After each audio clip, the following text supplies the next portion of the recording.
Are scientists in Europe responsible for the Mandela effect? Or maybe they're trying to open a portal to the underworld? Follow me down the rabbit hole about Cern.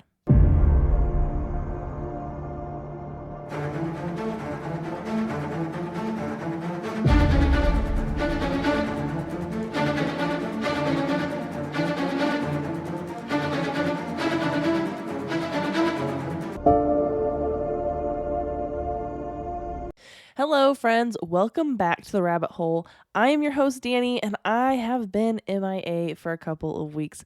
I have been very, very sick, and I've been dying. Not actually dying. I went to the ER only one time. But I am better now, and I am here to give you an episode. It is just very hard to do all the research that goes into these episodes, do all the background stuff that you guys don't really see, but you guys get to benefit from when I have been that sick. So I appreciate you guys just kind of sticking with me through all of that. I'm hoping that the sickness is over and I can kind of move forward from here. Also, I want to give a big thank you to Krista for the suggestion this week. Krista actually sent in several suggestions, so I will be covering the other suggestions another time. So, Krista, keep listening for your other suggestions. Until then, guys, you can always send in suggestions, things you want me to cover. If you know about it and you just really like the topic, or if you want to know more about it and you don't want to do the research behind it, let me do it for you. So, what is Cern? So, I didn't know... Getting into this, I didn't know anything about Cern, so I learned a lot, and this is going to be kind of sciencey. So if you're not science minded, me either, we're going to learn together. And Cern, it's CERN, and they're all capital, so I didn't know if that's like how you said it or if you say Cern. Everywhere I looked, it's Cern. So Cern is the European Organization for Nuclear Research.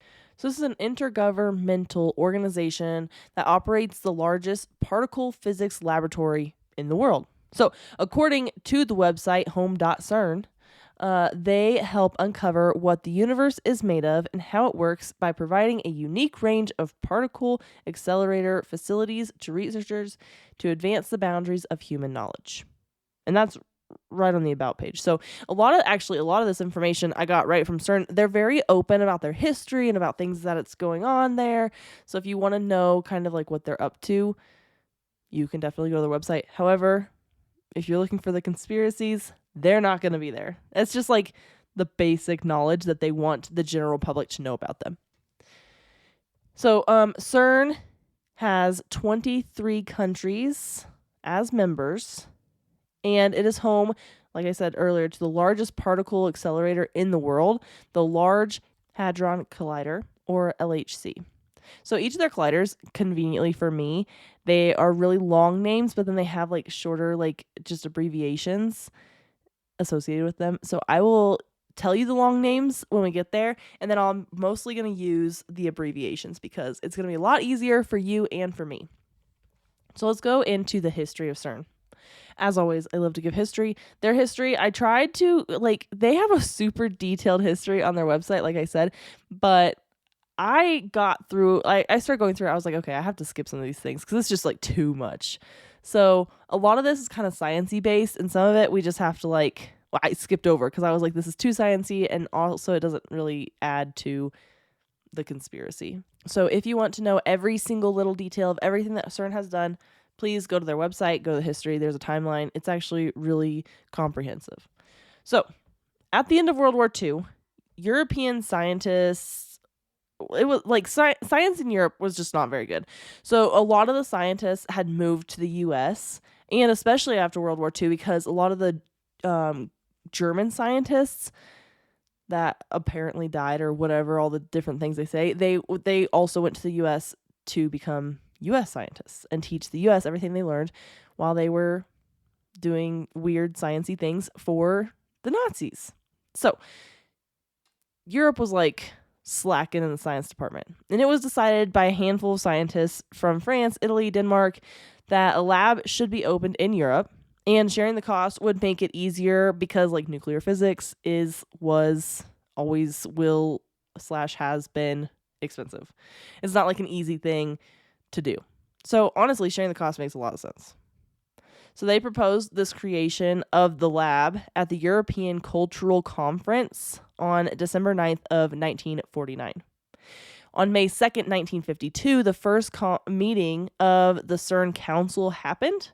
And at this meeting, all the governments that wanted to host the lab submitted their proposals, and the first 5 officials were appointed. Like for Cern, like the first 5 people to ever like work for Cern were appointed here. And a lot of these conferences happened over multiple days, like 2, 3, 4, 5 days. I just put in one date. So in the beginning of May of 1952 is when this meeting happened. In October of the same year, Geneva was officially selected as the site for the Cern laboratory. So a couple of other people put in some proposals. So the Danish, the Dutch, the French governments put in proposals, but Geneva won. And it was picked because of its central location in Europe, and the neutrality during the war, I think, kind of helped. And Geneva has hosted like international organizations before. So if you remember the Geneva Conventions, there's been a couple of them. Geneva knows how to host many nations in their area. And Switzerland has been neutral, right? So that makes it really easy for everyone in Europe to want to kind of like come together instead of like, oh, well, you guys were on that side of the war. You guys were on the other side of the war. Well, Switzerland was neutral. So while the plans were being drawn up, theoretical work was still being done in Copenhagen. On June 29th of 1953, so just the next year, the Cern Convention was completed. So it established the financial obligations of the 11 countries that had signed the original agreement. And by then, the UK had come on board as well. So they had 11 then. Now that there's 23. The financial contributions were calculated on the basis of like net national income. So each member would pay according to their means, which makes a lot of sense because we have a country that can't pay as much. They shouldn't have to. But also, every country should be able to send their scientists to Cern to work there and to contribute. They finally broke ground on the site May 17th of 1954. And in September of the same year, the provisional Cern was dissolved and the European Organization for Nuclear Research was born. So although like the acronym stuck, so we still call it Cern, but Cern doesn't actually stand for anything particular. It was just what it was called initially. And so now the European Organization for Nuclear Research is what it actually is. And Cern is just, I don't know why it stuck. It was only a couple years, like 5 years that it was Cern. And then we could have easily changed it by now, but whatever. It's Cern. The first accelerator. So this is where we get into the crazy words. So stay with me here. So the first accelerator, the synchrocyclotron, that was pretty good, or SC for short, was built in 1957. So it provided beams for experiments in particle and nuclear physics. In 1964, this machine was concentrated on nuclear physics, while particle physics had transferred to a newer, more powerful proton synchrotron, which is the PS, and we will get into PS in just a minute. In 1967, the SC beams were dedicated to unstable ion facility called ISOLD, which carried out research from pure nuclear physics to astrophysics and medical physics. So kind of a variety there. However, in the 1990s, ISOLD was transferred to a different accelerator, and after 33 years of service, the synchrocyclotron was closed. So SC, it did a good amount of work for a long time. While the synchrocyclotron was in operation, the proton synchrotron started up. So the proton synchrotron, or PS, accelerated protons for the first time on November 24th of 1959. So actually only 2 years after the SC was built or put into use, the PS became useful as well. So they just were building accelerators, trying to figure out what's going to be the best. For a brief time, the PS was the world's highest energy particle accelerator. I don't know how brief that time was and who passed him up. I didn't do all that research, but for a brief time. The PS is still in operation today. However, it mostly supplies particles to the new machines that CERN has built. So it doesn't really do the particle accelerating any longer. But it is the world's most versatile particle juggler. So that's kind of cool. On September 1st of 1965, they first observed anti-nuclei. They were trying to understand antimatter better, so that's when they first observed anti-nuclei. I did more research into it. Then I decided this isn't a science podcast. It's a conspiracy theory podcast, and if you want to know the science, I'm really not the person to tell you about it. So you should go look that up yourself, so that way you know exactly what you need to know about it.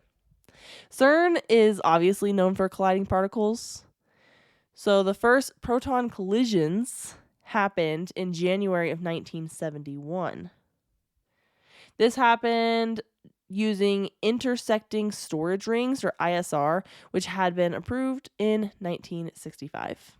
And just a month later, the Council commissioned the Super Proton Synchrotron, so SPS.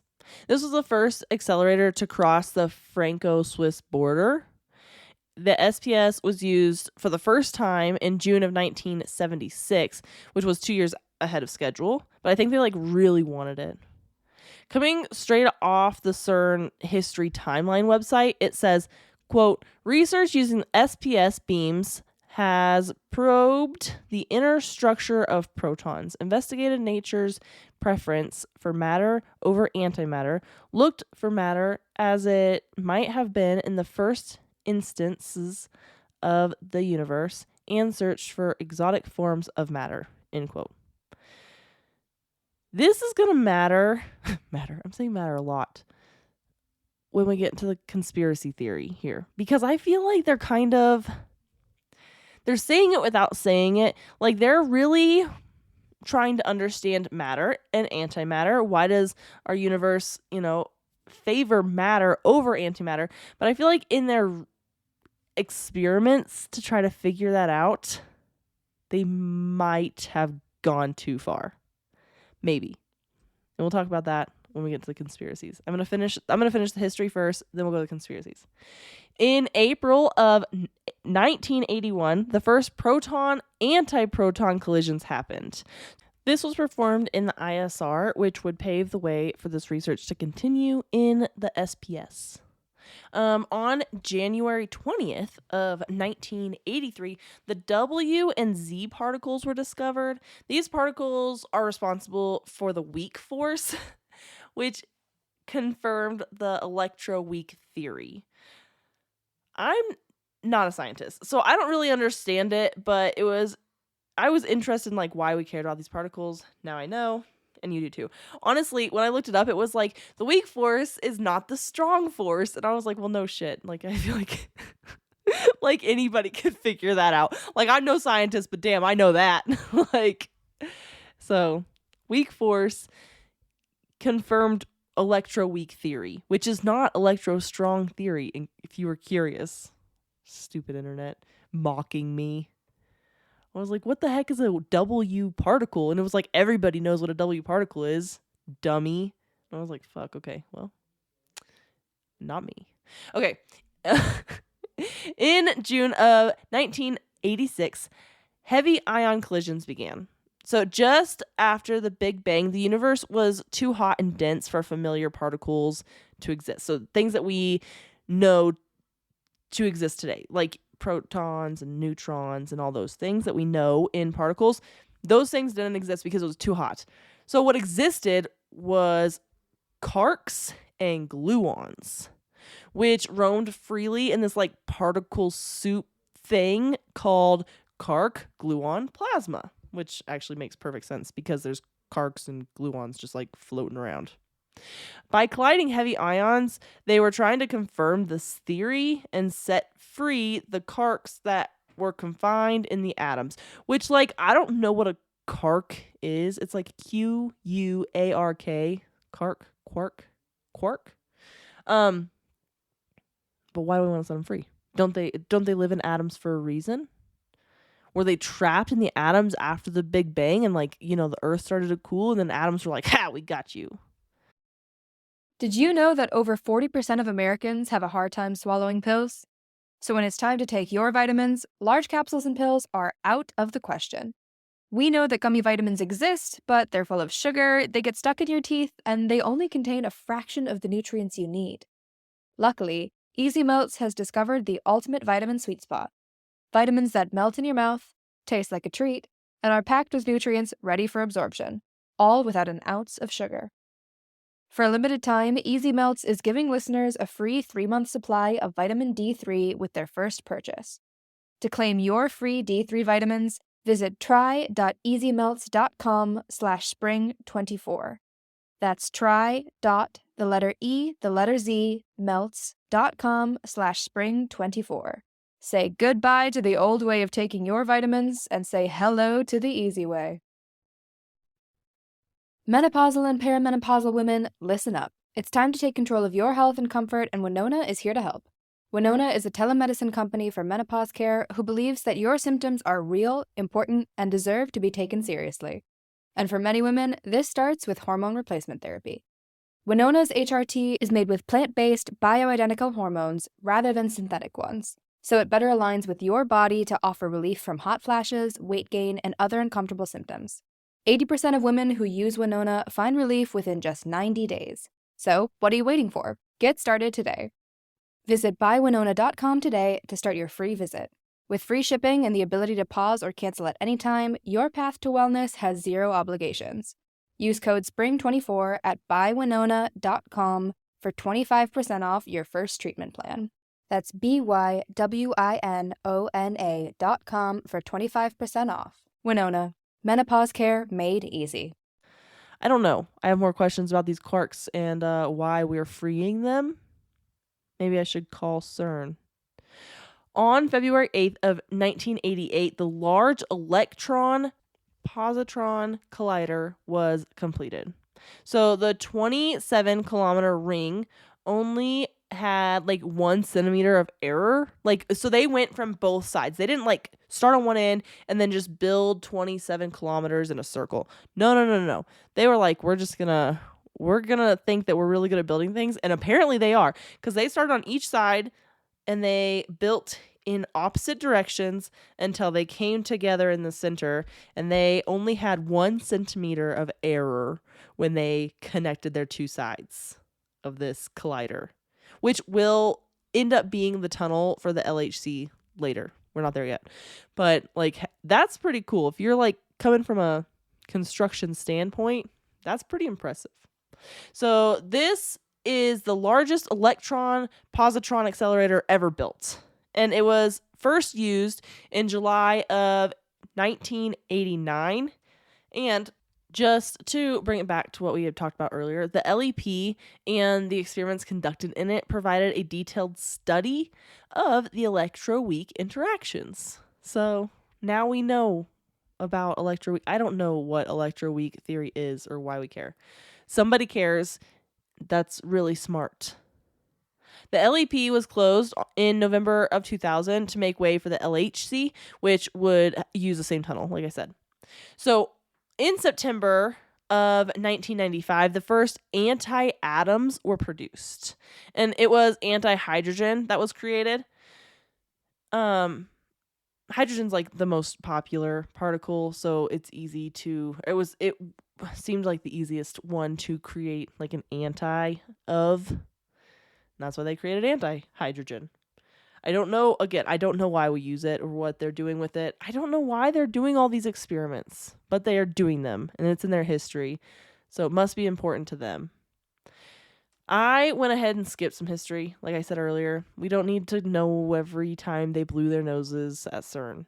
What I really wanted to prove using the history is that Cern just kept pushing the limits of particles and learning more and more about things for unknown reasons. I mean, I'm sure they know. I have no idea.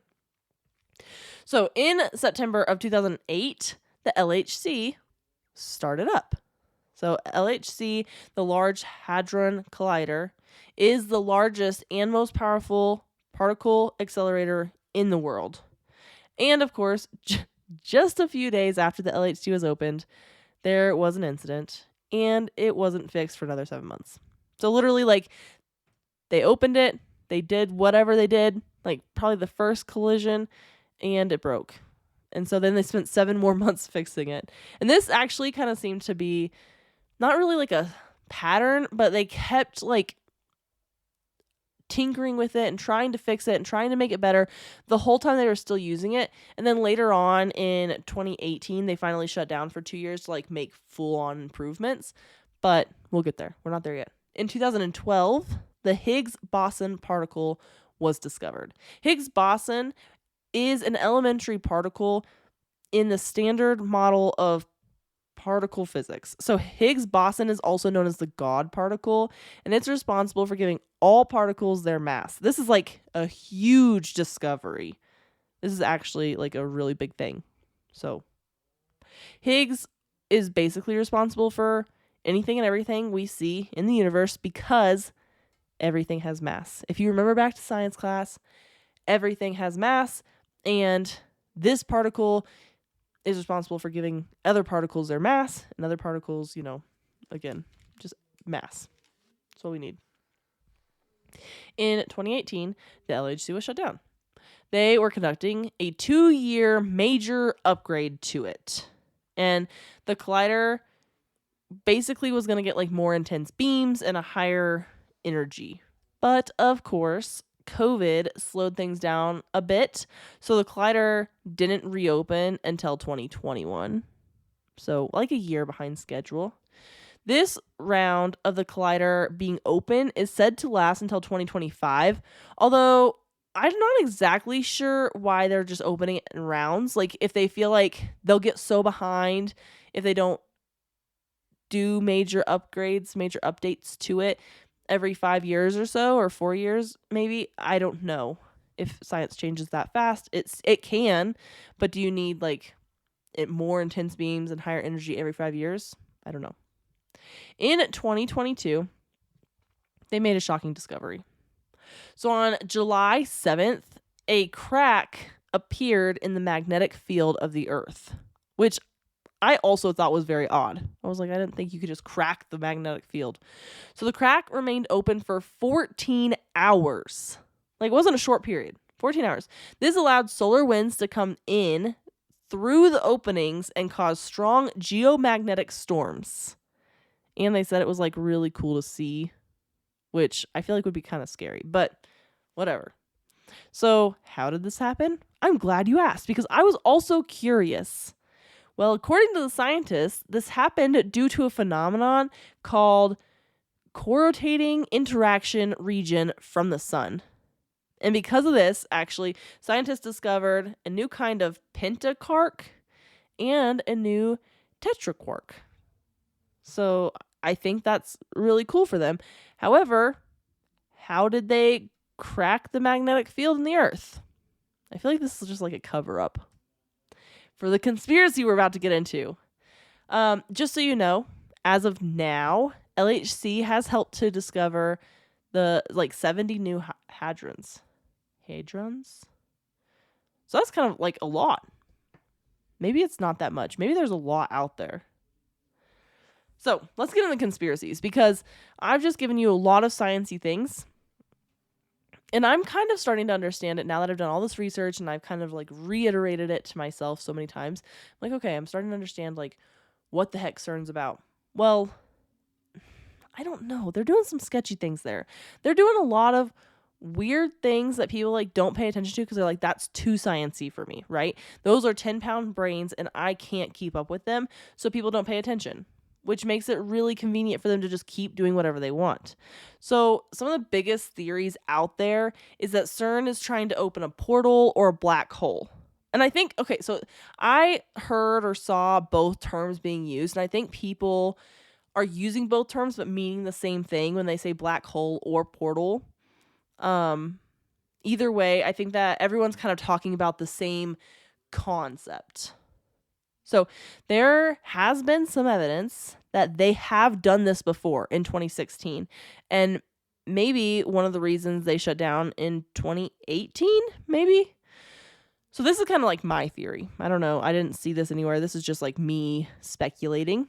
Like they succeeded in 2016 with like opening some sort of portal. I'm going to call it a portal, not a black hole, a portal. But they like couldn't replicate the results. So they made upgrades to the collider to try to do it again and maybe even get like a better result this time. Is my theory here. But why would they want to open a portal? I'm glad you asked that question because, like, yeah, why? Haven't we seen Avengers or like Stargate? I don't know. There's all kinds of movies where you're like, that tells me I probably shouldn't do that. Well, I found lots of reasons that people think they would want to open a portal. A couple of them make sense, a couple of them don't. I don't know. It depends like what you want to believe. So one of the reasons people think that they want to open this portal is to bring in demons or to contact the underworld. So there is speculation that Cern was built on an ancient Roman Apollo temple and that the temple was supposed to be a gateway to the underworld.